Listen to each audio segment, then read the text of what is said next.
이제부터 편의상 그냥 제가 잘하는 한국말로 하겠습니다. 이제 오늘 쉬는 시간에 말씀 들어보니까 모두 굉장히 너무너무 재미있다고 말씀하셔서 저도 참 다행스러웠습니다. 일부의 세 분 주자 발표를 듣고 이제 두 번째 세 분 토론을 듣는데 제가 기대하는 것은 사실 오늘 그 구성이 주제 발표 먼저 듣고 토론 듣고 그래서 2부가 좀 짧다고 느꼈을 텐데 제 의도는 여기 오신 분들이 전부 이분의 학계나 실무계나 기업이나 해서 전문가분들이 많이 오셔서 좀 토론 중심으로 끌고 갔으면 좋겠다 하는 생각을 했습니다. 그래서 시간 여유를 좀 가지려고 좀 디자인을 했고요. 그래서 세 분 토론을 차례로 듣고 이후에는 자유롭게 서로 말씀을 나눌 수 있으면 좋겠습니다. 그래서 맨 먼저 교수님 두 분과 변호사님 한 분을 모셨습니다. 맨 먼저 신영수 경북대학교 법학전문대학원 교수님이십니다. 우리 신 교수님은 지금 우리 한국경쟁법학회 그야말로 중추적인 역할을 하고 계시고요. 우리 경쟁법의 전 분야에 걸쳐서 그야말로 맹활약을 하고 계시는 학계 젊은 리더 중에 한 분이십니다. 원래 여기까지 와주셔서 감사드리고 신 교수님 말씀을 먼저 듣겠습니다. 네, 경북대학교 신영수입니다. 이렇게 사실 제가 이렇게 크고 중요한 자리인지 모르고 선뜻 토론에 응했었는데요. 시의성도 너무 크고 학교 관심도 많으신 그런 주제에 제가 토론을 맡게 돼서 영광스럽고 이렇게 초대해 주신 이완 교수님께 감사 말씀드립니다. 이완 교수님 말씀하신 대로 참 저보다 훨씬 더 전문가이신 분들이 많이 참여하셔서 제가 좀 외람된 말씀을 좀 드리게 되는 것 같아서 좀 그런 느낌인데요. 근데 제가 다들 하시면 생각해 봤을 수 있는 그런 말씀을 몇 가지 간단히 드리는 것으로 이제 토론에 대신하고자 합니다. 이 이제 지식재산권 부당 행사에 관한 이제 공정위 심사 지침은 몇 차례 주요한 개정이 있었고 특히 올해 있었던 개정도 상당히 중요한 의미를 갖는다 이렇게 좀 얘기가 되고 있는 것 같습니다. 제가 볼 때 이제 두 가지 지점으로 저는 느끼고 있는데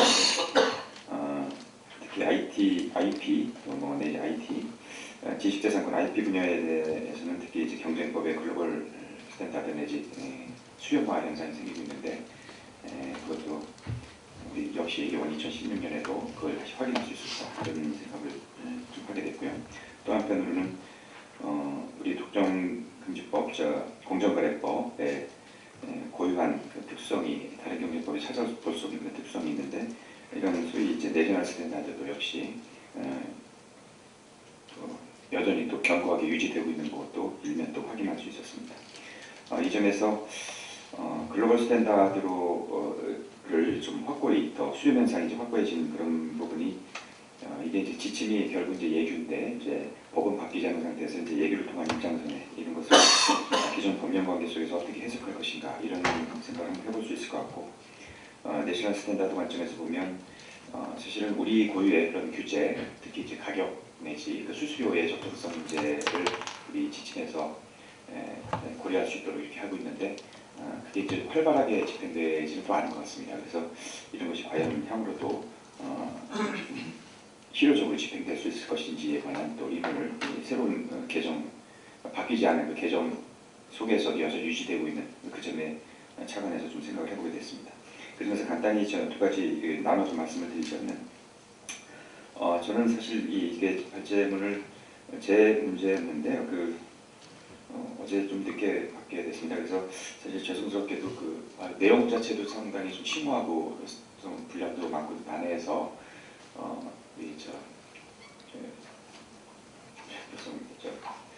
홍콩대 최 교수님 발제문에 대해서는 제가 준비를 미처 하지 못했습니다. 그래서 제가 미리 우리 지침에 관한 생각을 좀 정리했던 것을 대신해서 좀 들고 왔는데요. 이미 유석의원님께서 발제하신 것하고 좀 중복되는 내용이 좀 있습니다. 여하튼 지금 이제 소위 글로벌 스탠다드 측면에서 우리 평가할 수 있는 점은 역시 이제 디팍토세, 사실상의 표준 특허에 관해서 규제를 완화하는지 이제 지침에서 이제 구분해서 표준 특허하고 이제 그걸 그대로 적용하지 않게 된 그 점을 많이 이제 주목하는 것 같습니다. 이거는 사실은 다 아시다시피 이거를 표준 특허 개념에다가 이 디팍토를 집어넣어서 이제 규율한 사례가 잘 찾아보기 힘들고 그렇게 적용한 사례는 독일 같은 데서 발견된다고 하는데 실제 그런 사례가 특히 미국에서 이걸 구분하고 있지 않은 것 같고 논의는 좀 많은 것 같습니다만 그런 점에서 역시 우리가 국제적인 그런 기준에 근접해 있는 것이 근접해 가고 있는 것으로 이렇게 보여집니다. 다만 이걸 이제 1년여 남짓 만에 다시 이제 이렇게 처리를 하게 된 것이 이 배경이 무엇인지 좀 생각해봐야 되는데 말씀하신 대로 이제 공인기구가 부여한 이제 표준 특허하고 사실상의 이제 이렇게 시장 경쟁을 거쳐서 확립된 그런 표준 특허, 사실상의 표준 특허가 본질적으로 이제 다른 경로를 거쳐서 왔기 때문에 다른 취급이 필요하다라는 인식이 가장 배경이 되는 것으로 이제 이해를 할 수 있습니다. 우리 흔히 이제 공적 표준화 기구가 그 필수 특허를 이제 합의를 하게 되는 과정에서 보면 꼭 경제적 목적만 있는 것 같지는 않고 정책적 합의를 통해서 이렇게 결정되는 것 같습니다. 그러다 보니까 여기에는 특허권에 대해서 통상적으로 경쟁법이 상당한 예양 내지 양보, 유예를 하는데 이 공적 표준 특허에 대해서만큼 그 양보를 이제 좀 덜해서 직접적인 좀 개입을 특히 프렌드 조건을 통해서 요구하고 있는 그런 구조를 이해하고 있는데 이런 기본적인 전제가 이제 사실상의 표준 특허에서는 이제 적용하기 좀 어려운 것이 아닌가라는 이제 그것이 받아들였다는 점이 가장 큰 의미라고 이제 얘기되는 것 같습니다. 그런데도 여전히 제가 이제 느끼는 것은 법에서는 여전히 우리 규제 체계상 이것을 이제 구분할 수 있는 완전히 배제하기는 또 어려운 우리 지침과는 별개로 그런 것이 아닌가 또 이런 생각이 듭니다. 특히 이제 공적인 표준 특허를 보유하고 있는 셋 보유자들이 디팍토 셋 보유자들하고 특허 협상을 할 때 경쟁상 불리한 상황에 처하지 말아야 된다 이런 논의가 이제 상당히 있고 또 사실상의 표준 특허하고 그냥 셋하고 뭐가 이제 혼재돼서 라이센스가 들어가는 경우도 상당히 많고 또 디팍토 셋의 경우에도 이제 자발적인 프렌드 협약을 하는 경우도 상당히 있어서 이런 경우를 좀 어떻게 처리할 것인지를 놓고 보면 지침에 또 한계는 또 있지 않을까 이런 생각도 하게 됩니다. 더욱이 오히려 우리 윤영석 서기관님께서 지적하신 바와 같이 표준화 기구에 대한 어떤 그런 표준화 이렇게 그러니까 이제 공적 표준화 이런 경우보다도 사실상의 표준화의 경우는 이제 프렌드 확약 또는 사전적으로 합리적인 실수 조건 제시가 이루어지는 경우가 이제 드물기 때문에 이 점에 좀 주목할 필요가 있고 그래서 사실상 표준화의 경우에는 이제 필수 특허 보유자 특허 실시는 이러한 통제 범위 밖에 벗어나 있기 때문에 경쟁법상 규율의 필요성이 오히려 더 커질 수 있다 이렇게 이제 분류가 있는 것 같습니다. 이런 주장이 아마도 이제 최근에 미국이나 이런 데서도 많이 주목하는 그런 것이 아닌가 이렇게 생각됩니다. 또 하나는 이제 글로벌 스탠다드 관점에서 사실상 표준 이걸 삭제한 두 번째 의미는 이게 이제 어찌 보면 더 현실적인 고려일 수도 있겠는데 이 개념적으로 사실상 표준 특허를 이제 획정하기가 좀 모호하다 개념적 모호성이 있기 때문에 규제 예측성이 이제 상당히 떨어진다 이런 이제 비판이 있었던 것 같습니다. 특히 우리 좀 전에 심사 지침에서 이게 좀 불분명했다는 것이죠. 이게 들어가는지 안 들어가는지가 특히 이제 우리 공정거래법은 관련시장 협정이라든지 경쟁자성 판단 워낙에 추상적인 이런 판단을 많이 해야 되는데 여기에 또 사실상 표준 기술이 어디까지 되는지 이거를 또 판단하게 되면 더욱 이제 법적 예측 가능성, 안정성 이런 게 해칠 가능성이 있다. 이런 이제 우려가 있었던 것 같습니다. 그런 점에서는 상당히 불확실성이 좀 해소되는 의미는 있는데 저는 또 한편으로 보면 이게 예측 가능성이 많이 높아진 것인지 이게 심사 지침에서 개념적인 모호성은 좀 없어졌을지 모르지만 법 적용 여부 내지 판단 기준의 모호성은 오히려 다른 쪽으로 또 여전히 또 옮겨간 것이 아닌가 이런 또 생각을 좀 하게 됩니다. 필수 특허가 아닌 특허권 남용 문제로 여전히 이제 이게 규제될 것이기 때문에 그래서 이게 과연 우리 심사 지침에서들 이제 다시 삭제한 요 스탠스가 우리 58조의 지재권 행사에 관한 우리 경쟁법과의 그 경계선 자체가 뭐 앞으로 갔거나 뒤로 간 그런 의미인지 그게 이동했다는 의미인지 아니면 그것은 똑같은데 뭐 19조든 뭐 3조이든 부당성 판단에서 좀 고려한다는 의미인지 이것이 참 조금 여전히 모호한 것 같습니다. 그래서 첫 번째 질문으로 유 서기관님께 드리는 것이 이 사실상 표준특허에 대한 이 지침에서 빼버리는 것이 규제 받는 수규자 입장에서 예측 가능성이 높아졌다는 그런 의미를 어떻게 봐야 될 것인지 오히려 모호성은 여전히 남은 것이 아닌가 이런 점에 대해서 좀 더 상세한 설명을 부탁을 드리겠습니다. 두 번째 좀 시간이 많이 가는 간단히 하겠습니다. 내셔널 스탠다드 측면에서는 역시 이제 그 실시료의 적정성 문제가 또 있는 것 같은데요. 우리 심사 지침에서도 실시 허락의 대가 이게 이제 허락된 기술을 사용하지 않는 부분까지 이제 포함해서 실시료를 책정한다든지 뭐 기간 이후까지 이제 책정한다든지 아니면 뭐그 생정 방식을 일방적으로 결정한다든지 이런 것들이 이제 지금 그래서 계속 남아 있거든요. 특히 새로 들어간 이제 NP 여기에 이제 거기도 이제 가격을 불합리한 수준으로 책정하는 거 이것도 위법한 가능성이 있는 것을 이제 규정해 놓고 있습니다.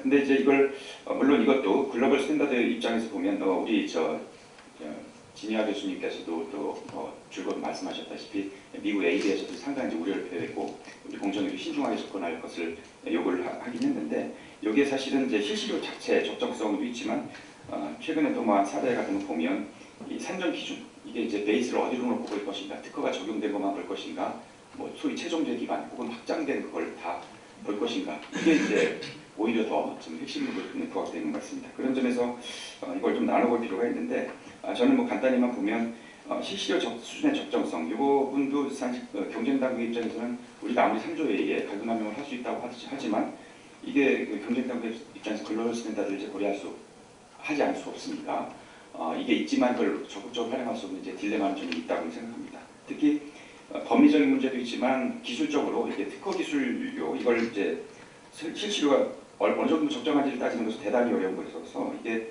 인력이나 설비의 공동 사용, 공동 R&D 이게 다른 지식산 재산은 함께 창출될 경우 이걸 어떻게 배분할 것인지 그리고 이게 개량하는 것이 이제 대단히 어려운 소위 이제 가격 비용 분석법이 이제 대단히 적용하기 어려운 이런 문제가 있긴 한 것 같습니다. 다만 최근에 보면 또 전혀 불가능한 것은 아니어서 민사사건이긴 하지만 이 특허 침해 소송에서 그 손해액을 산정할 때 상당히 새로운 기법들이 또 반영이 되고 있는 것 같아요. 그래서 뭐 법리적인 문제 논의를 하더라도 기술적인 문제는 상당히 또 해소될 여지도 보이는 것 같습니다. 그래서 이 부분도 향후 이제 좀 주목되는 부분이고요. 또 하나는 아까 말씀드린 이게 당의 기술을 볼 것인가 확장할 것인가 이거는 이제 현안 뭐 최근 pending되어 있는 사건이기 때문에 뭐 구체적으로 말씀을 아마 하시기는 좀 어려우실 것 같긴 한데 이것도 뭐 굉장히 많은 논의가 왔다 갔다 하는 것 같습니다. EU 가이드라인 보니까 최종 재고는 뭐 포함할 수도 있다 이렇게 해서 로열티를 할 수 있다 이런 얘기도 있고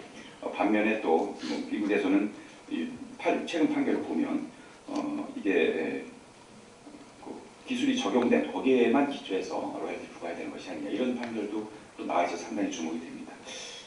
이런 점에서 볼 때 끝으로 우리 공정위가 이제 직접적인 질문은 아니고요. 그러니까 이런 여러 가지 그 기술 변화 또 국제적인 시각의 새로운 논의에 이런 걸 반영했을 때 2016년 심사 지침에서 수수료 관련 포함한 그 가격 규제에 대해서 이게 현행 규정을 계속 유지하신 이 의미를 또 어떻게 볼 것인가 이게 향후 이제 그 산정 기준이라든지 이걸 기존의 기조를 적어도 유지하신다는 의미로 볼 수 있는 것인지에 관한 유서기관님의 계획적인 견해를 좀 여쭙고 싶습니다. 뭐 두 분 우리 진희아 교수님하고 최 교수님께 질문을 드리시면 일단 좀 양해를 구하고 다른 두 분께서 좋은 질문하실 거라고 생각합니다. 예, 고맙습니다.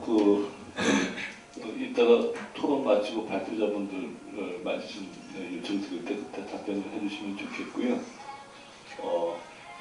다음으로는 우리 최난서름 교수님의 말씀을 듣겠습니다. 우리 최난서름 교수님은 뒤에 저희 참여자 양력을 맨 뒤에 실었는데 보면은 한국, 미국, 영국의 다양한 나라에서 공부를 하셔서 굉장히 굉장히 입체적인 지식을 갖고 계시고요. 저로서는 아쉽게도 저희 아까 우리 진 변호사님을 저희 학교에만 교수님으로 모시고 싶었는데 또 우리 진 변호사님 바깥분 연세대학교 교수님이십니다.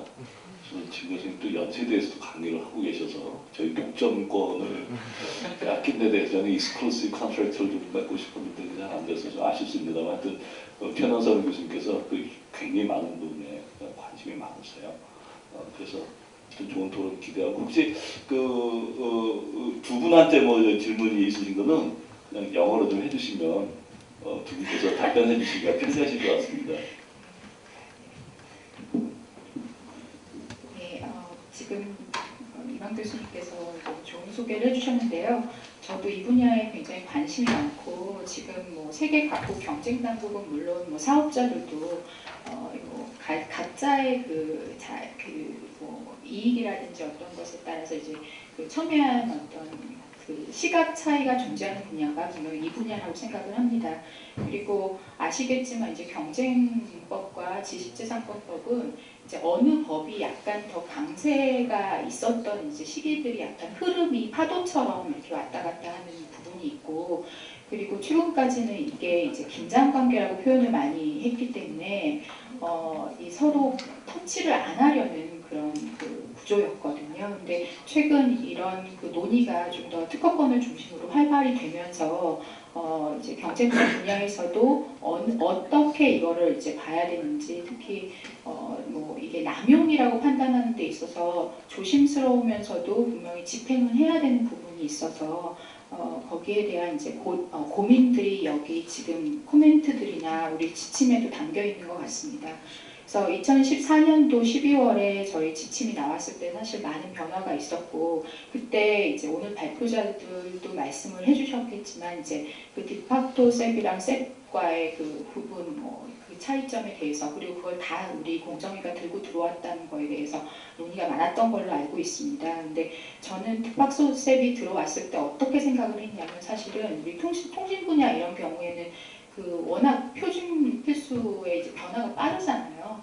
그래서 드파토가 들어왔을 때 그냥 사실상의 표준이 여기 나와 있는 어떤 경쟁에 있어서 승리한 어떤 시장력을 갖게 되는 혁신 사업자 이렇게 생각도 했지만, 그게 이제 물론 우선이겠지만 약간 차세대 표준을 갖고 있는 사업자들 있잖아요. 그러니까 지금 우리 뭐 어떤 회사를 지칭하기 그렇지만 어떤 지금 뭐 분쟁을 하고 있는데, 분쟁을 치열하게 하고 있는데, 사실 그게 지금은 이제 표준 필수 특허이지만 곧 다음 제너레이션이 나올 수 있는 그런 상태일 수 있잖아요. 그 상태에서 이거를 사실상의 표준이라고 해서 어떻게 이거를 이제 다룰 것인가, 우리가 이것을 그냥 둘 것인가 말 것인가, 거기에 대한 경쟁 당국의 고민이 담겨 있는 것이 아닌가, 그런 생각을 했었습니다. 근데 이번에 ABA 커멘트도 나오고, 그리고 그 부분에 있어서 아무래도 이제 셉과 드파토를 같이 이제 취급을 하는 것은 조금 사업자에게도 그렇고 개념상 분명히 구별은 있어야 된다는 그런 것을 반영을 다시 하신 거라고 생각이 들고요.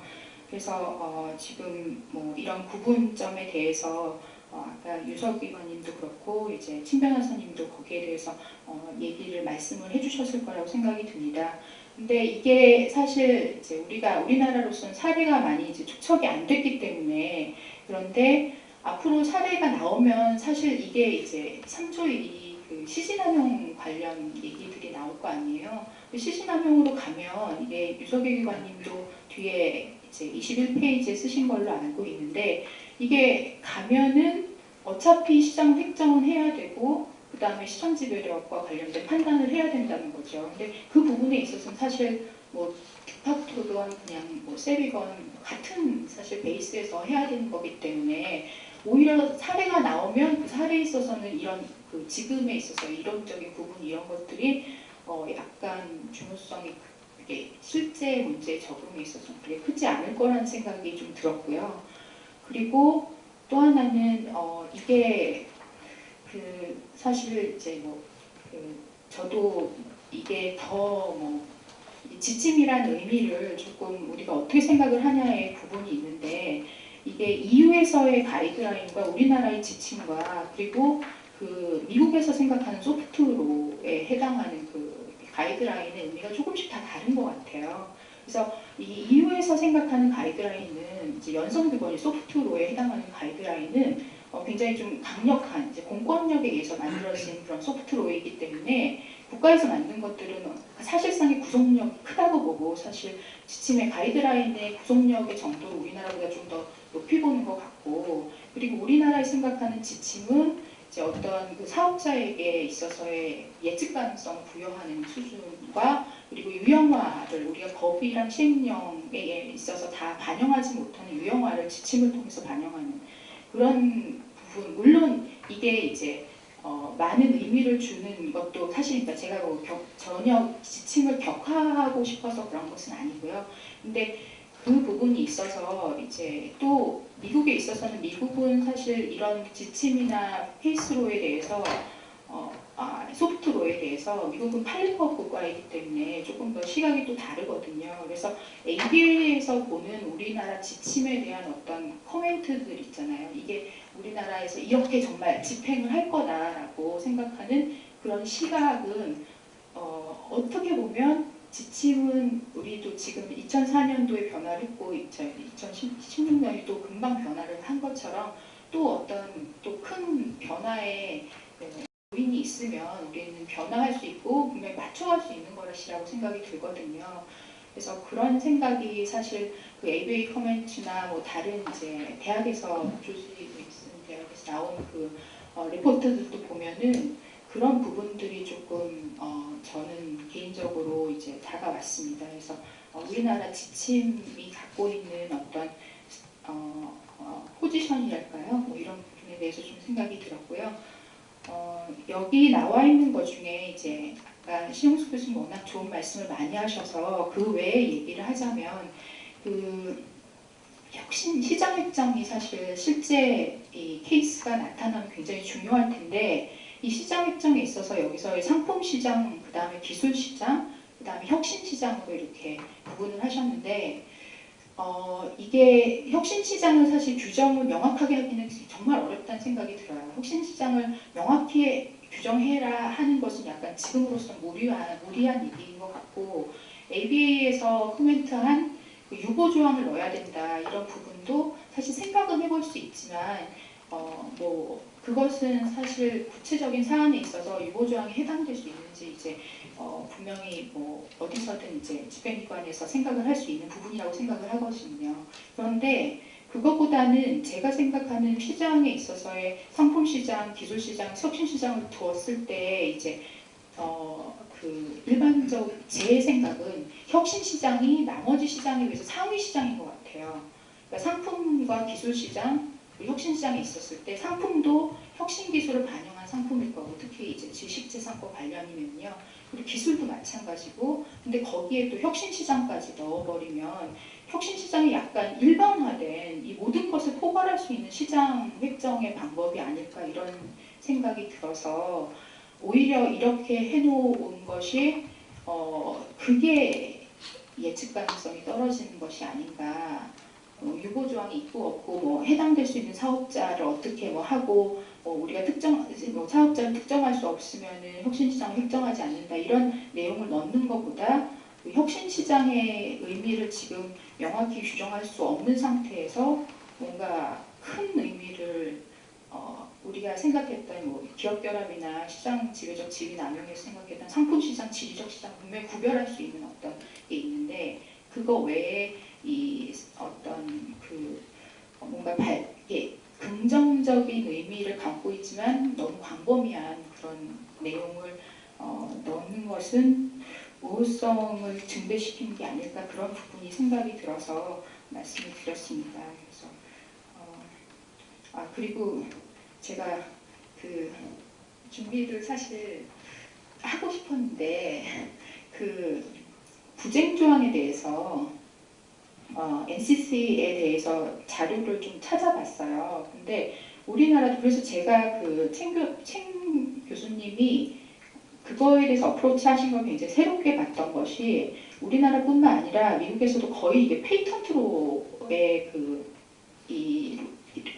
아티클들밖에 없더라고요. 그래서 우리도 제가 찾은 논문 몇 개 안 되는 것 중에 여기 그 고대 안효질 교수님도 논문을 쓰셨는데 다 에스턴펠과 관련해서 논의가 되어 있고 뭐 투표 무효 소송과 뭐 이 지금 뭐 LGC의 관계 이렇게 나와 있는데 거기에 있어서 이제 책 변호사님이 말씀하신 컨슈머의 이익과 관련된 포인트를 찾아낸 그런 부분 자체도 굉장히 새롭다고 생각이 들어서 그 부분은 우리도 그랬고 이제 미국에서도 아까 말씀하신 것처럼 케이스가 없다고 하니까 앞으로 발전해 나가야 되는 분야가 아닌가 그런 생각이 들었습니다.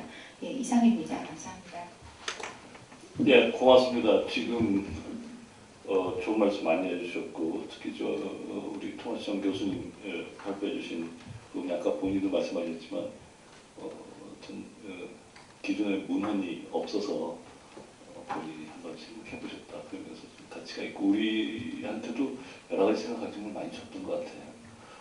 다만 우리 이제 정황 변호사님 실무가 말씀을 듣고 싶은데 사실은 우리 정 변호사님은 여기 있는 분들이 다 잘 아실 겁니다. 우리 공동거래법 관련 실무에서 그야말로 중추적인 역할을 하고 계시는 또 학술 활동도 활발히 하시고 그래갖고 우리 학교 인사한테 항상 감사하게 생각하는 실무가이십니다.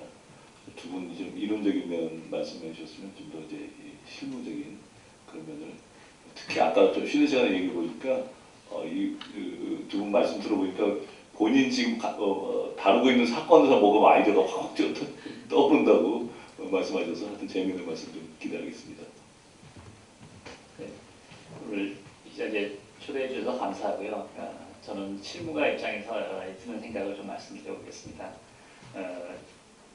사실 경쟁법하고 IP가 서로 하나는 모노폴리고 하나는 엔타이 모노폴리고 그러니까 두 개가 충돌할 수밖에 없는 영역이고 이 영역에서 상당히 어려운 문제들이 나오는 것 같습니다. 그래서 지침을 마련해 놓는 게 실무관한테는 굉장히 좋고 또 규범 수범자들한테도 컴플라이언스 하려면 어떻게 해야 될지에 대한 좋은 가이던스를 줘야 되는데 한편으로는 그런 가이드라인이 있더라도 여전히 모호한 점이 있을 수도 있고요. 그래서 그런 점들에 대해서 진 변호사님께서 많은 코멘트를 해주셨는데 상당히 저도 공감하는 바가 많이 있습니다. 그래서 좀 전체적으로 조금 그런 부분을 좀 수용할 수 있는 그런 자세로 좀 임했으면 좋겠다는 생각이 들었습니다.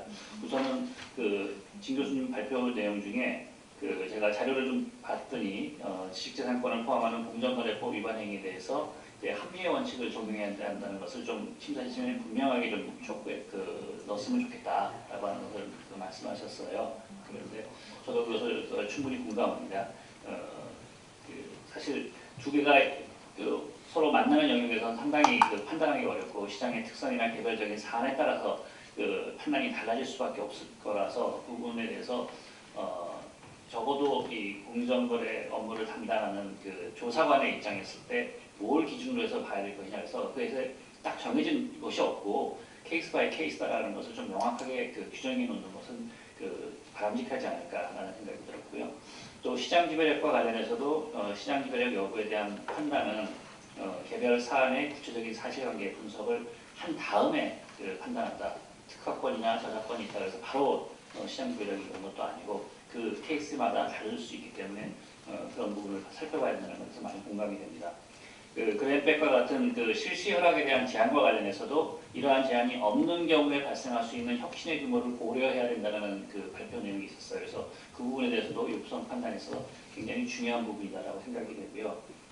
특허 풀하고 상호 실시 허락의 경우에 합리의 원칙이나 그 다음에 효과에 기반한 분석법, 이펙트 베이스드 어널리시스를 하고 그에 따라서 어떤 효익을 좀 분석하고 경제적 잠재적 경쟁 제한성과 또 다른 이익 형량하는 것 이것을 반드시 명시했으면 좋겠다는 생각에 굉장히 저는 공감을 하고 있습니다. 왜냐하면 일반적으로 이제 크로스 라이센스라든지 그랜드백이라는 것은 양면을 다 갖고 있을 것 같아요.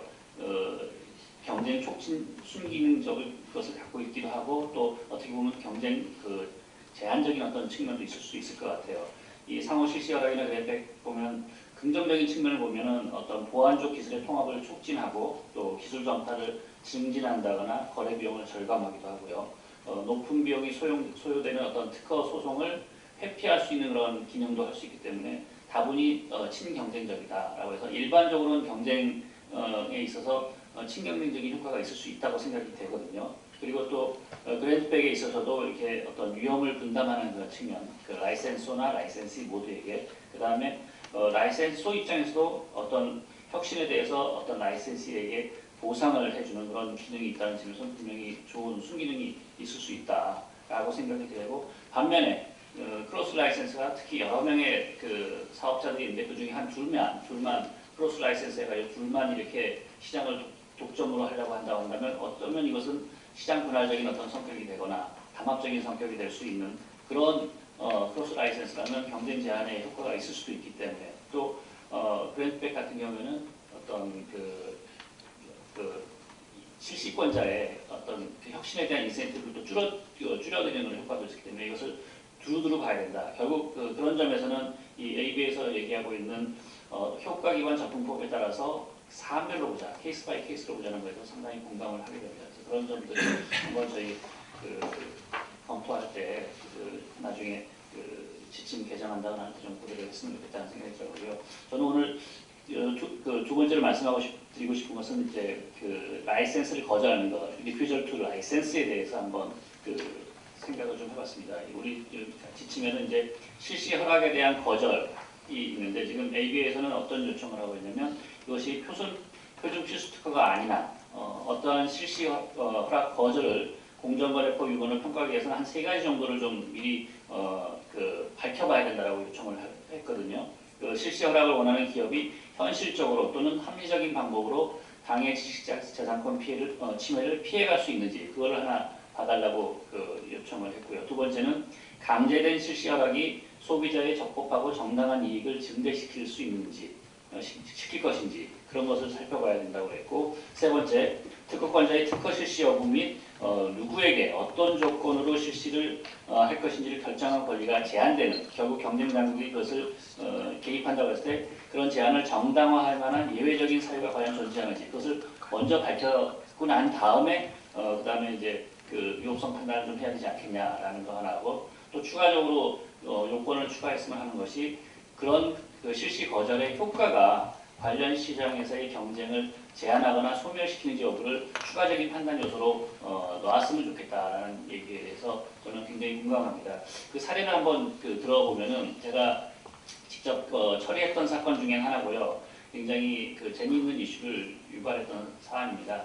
2012년 사건이었거든요. 11년부터 분쟁이 있었고 12년에 고등법원에서 이제 판결이 있었는데 이 사건은 사실 2010년에 저희가 가이드라인이 개정이 있었으니까 그 가이드라인에 대해서 실시 거절에 대한 어떤 기준을 찾을 수가 있었는데 우리 가이드라인을 보고 나서도 결국은 어떻게 위법성 판단해야 될지에 대한 판단이 좀 어려웠습니다. 어떤 사안이냐면 천재교육이라고 하는 교과서를 만드는 회사였거든요. 이 천재교육이 메가스터디라는 온라인 인터넷 강의하는 회사를 상대로 해서 저작권 침해 금지 가처분을 했습니다.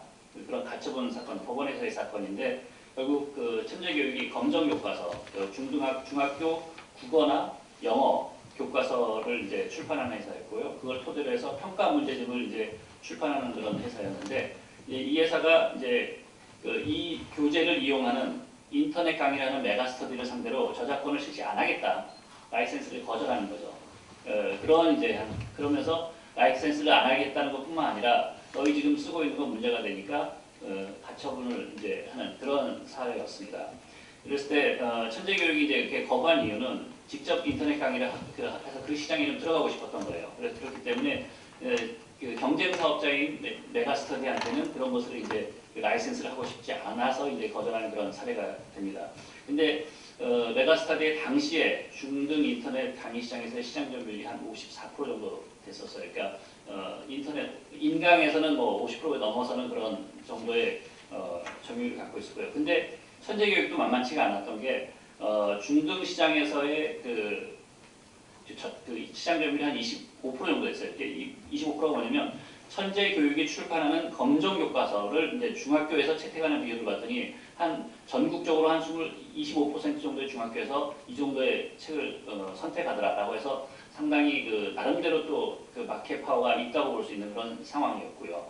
또 교과서가 갖고 있는 특징이 있습니다. 교과서는 뭐 누구나 다 봐야 되는 거잖아요. 학생들이 선택을 함부로 할 수 있는 게 아니라 학교가 선택해주면 학생은 그 선택된 교과서를 가지고 이제 할 수밖에 없는 그런 시장인데 이런 거에서 과연 시장을 어떻게 획정해야 되느냐, 이 시장 지배적 지위가 있는 거냐 없는 거냐, 그 다음에 과연 이 교과서가 필수 설비에 해당하는 거냐 아니냐라고 하는 이슈가 생겼고 이렇게 라이센스를 거절하는 게 과연 부당한 행위냐라고 하는 그런 이슈를 유발했어요.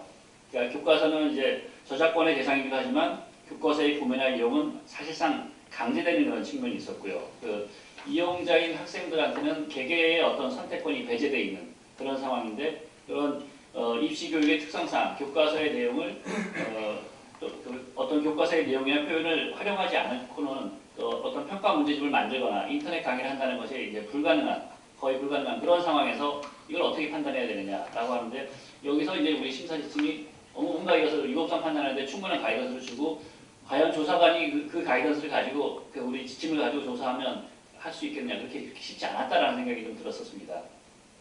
그래서 이제 이 사건에서는 이제 핵심적인 질문이 뭐였냐면 천재교육의 교과서를 사용하는 학생들의 상당수가 천재교육 교과서의 내용을 사용하지 않는 그런 교재나 평가 문제집을 사용하는 게 현실적으로 가능하냐라고 하는 그런 이슈가 생겼고요. 그래서 보자면은 사실은 효과적인 학습을 하기 위해서는 그 교과서와 그 교과서에 나와 있는 지문을 활용한 어떤 문제집을 안 푼다는 건 말이 안 되기 때문에 결국은 학생들은 교과서의 선택권이 없고 결국은 낙인되는 상태다. 결국은 어쩌면 천재교육한테는 시장 지배력이 있다고 인정되기 좀 쉬운 상황 아닌가라고 하는 그런 것이었어요. 근데 또 한편으로는 메가스터디가 온라인 시장에서 자리하는 점유율이 54%나 됐으니까 그 압도적인 어떤 그 사업자였고요. 그리고 교과서는 그렇다 치더라도 평가 문제집까지도 반드시 쓰게 해줘야 되느냐? 교과서는 다 누군가 써야 된다고 하지만 평가 문제에서 좀 다르게 문제를 낼 수도 있고 다르게 할 수 있는데 반드시 그렇게 써야 되냐 이런 이제 이슈를 유발했습니다. 그리고 온라인 강의의 특성이 뭐냐면 전국을 다 커버하기 때문에 전체의 25%의 중학교가 사용한다고 하더라도 나머지 75%는 다른 교과서를 채택하고 있고 다른 교과서를 통해서 온라인 강의를 할 수 있다고 하면 이게 이제 반드시 이렇게 허용해 줘야 되느냐라고 하는 그런 문제를 유발했거든요. 그리고 이 천재교육이 인터넷 강의를 이제 하려고 막 시작을 했는데 막 시작하려고 할 때 지금 이제 막 시장에 들어가는 사업자이기 때문에 시장 점유율이 1%도 안 됐어요. 그러니까 교과서라는 어떤 굉장히 중요한 그 지적 재산을 갖고 있고 이거를 활용해서 학생들은 공부를 해야 되니까 상당히 어떤 면에서 마켓 파워가 있는데 그거하고 관련된 인터넷 강의 시장에서는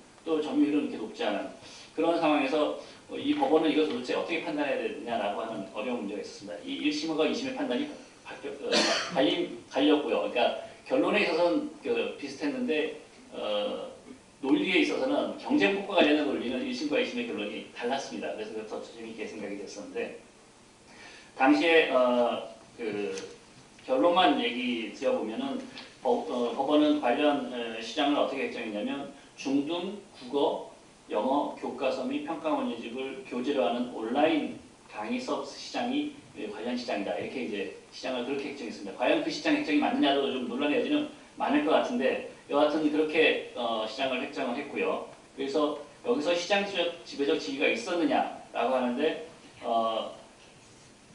그 교과서 자체와 평가 문제집에 대한 저작권을 보유하고 있기 때문에 그 교과서나 상품에서의 시장 지배적 지위는 인정되는데 온라인 강의 서비스 시장에서의 시장 점유율은 그 천재교육이 1% 미만이었다. 그렇다고 한다면 그러한 수준에서 시장 지배적 지위를 인정하기는 어렵다라고 해서 일단 시지남용에서의 가능성은 일단 배제를 했습니다. 그리고 그 지배력을 교과서 시장에서의 어떤 지배력을 그 온라인 강의 시장으로 전이시켰냐 그런 것 같지도 않다라고 봤고요.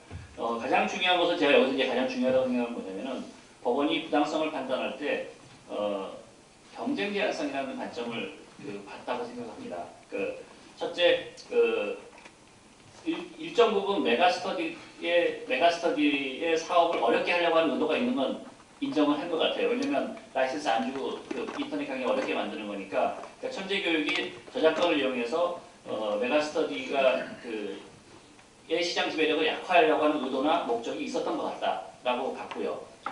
그리고 그렇게 하면은 온라인 강의 사업에서의 어떤 그 사업 진행이 좀 차질을 빚을 것이다. 그런 점까지 봤는데 그렇다 하더라도 저작권 실시 거절을 통해서 관련 시장에서 인위적으로 경쟁을 제한함으로써 독점적 지위를 차지할 우려가 있다고까지는 판단하지 않았어요. 그런 점이 이제 굉장히 재미있는 결론이었던 것 같고요. 그다음에 그 천재교육이 했던 방법은 저작권을 저작권이 원래 갖고 있는 권리를 남용해서 더 확장해서 하려고 하는 그런 것은 아니었고 그냥 저작권 실시 안 하겠다라고 한 것에 불과하기 때문에 그런 점에서 어떤 악의적인 의도가 있다고 보기 어렵다는 그런 점을 봤고요. 그 다음에 이제 그런 점을 놓고 본다면 제가 이제 여기서 지금 말씀드리고 싶은 게 뭐냐면 이번에 심사 지침에서도 ABA에서 얘기한 것처럼 어떤 경쟁 제한성이라는 것을 어떤 고려 요소로서 판단 요소로서 유효성력 판단 요소로도 좀 넣었으면 좋겠다라는 생각이 좀 들었고요. 동시에 여기서 법원에서 봤던 여러 가지 요소들을 같이 고려하듯이 지금 심사 지침으로서는 여전히 판단하기 어려운 그런 사항들이 많이 있기 때문에 그런 것들을 잘 좀 반영을 해줬으면 좋겠다. 사실은 이번에 어떤 사실상 특허 표준을 뺀다라든지 그다음에 나름대로 부당한 실시 허락 거절에 대한 규정을 보완한 점에 대해서는 높이 평가하고 그렇지만 여전히 보완할 것이 조금 더 있지 않을까라는 그런 생각을 좀 해봅니다. 감사합니다. 네, 감사합니다. 역시 실무에 사건 얘기가 들어가니까 흥미진진해지는 것 같습니다. 사실은 제가 세 분께 드릴 질문이 굉장히 많은데 제가 사회자 입장에서 제가 질문하기는 지금 다른 많은 분들이 기다리고 계실 것 같아서 좀 생략하도록 하고요. 먼저 유서 의원님께 지금 세 분 말씀하신 데 대해 아무래도 질문이 제일 많은 것 같아서 좀 말씀을 좀 부탁드리고 두 분께도 김 교수님 혹시 두 분께서 좀 well after Mr. Yu answers the questions raised by the panelists, if you have any comments.